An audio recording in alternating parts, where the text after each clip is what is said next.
ASEAN has long championed a unified economic front, but when it comes to negotiating tariffs, especially with the US, critics argue that member states appear to act alone.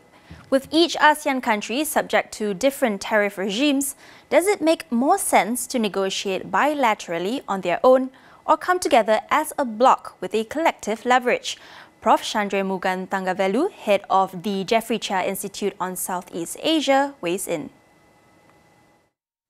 So US is not committing to a serious rule-based, market-based trading dimension itself. So where does this lead ASEAN? ASEAN still needs a coalition. ASEAN still needs the biggest trading framework itself. So how much does US trade to ASEAN actually account for? Maybe 20% of the total ASEAN trade with US. But there are 80% that is built on, 90% or 85% is built on this framework that is very important for us.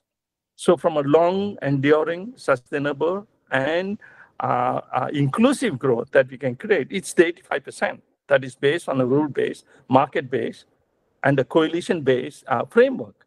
So ASEAN follows this framework very carefully. That's the reason why on April 10, ASEAN under Malaysian chairmanship released the statement that fairly they believe that the negotiation from a coalition point of view, ASEAN point of view, is very important.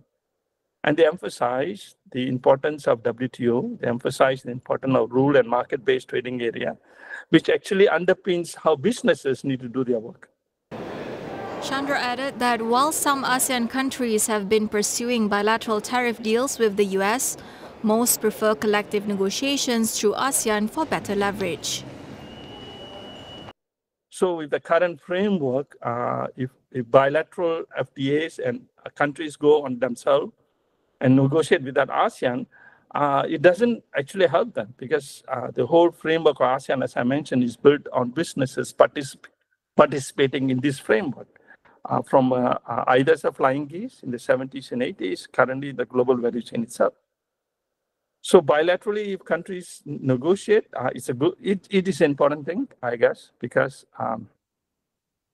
countries are trying to mitigate the short-run effect of the trade diversion that US has put itself in terms of high tariff that of 39%, on Cambodia, and then 38% on Vietnam, and so on and so forth.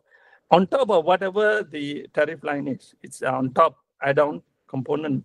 So at that tariff rate, there's no trade at all. There's no margin for businesses to participate.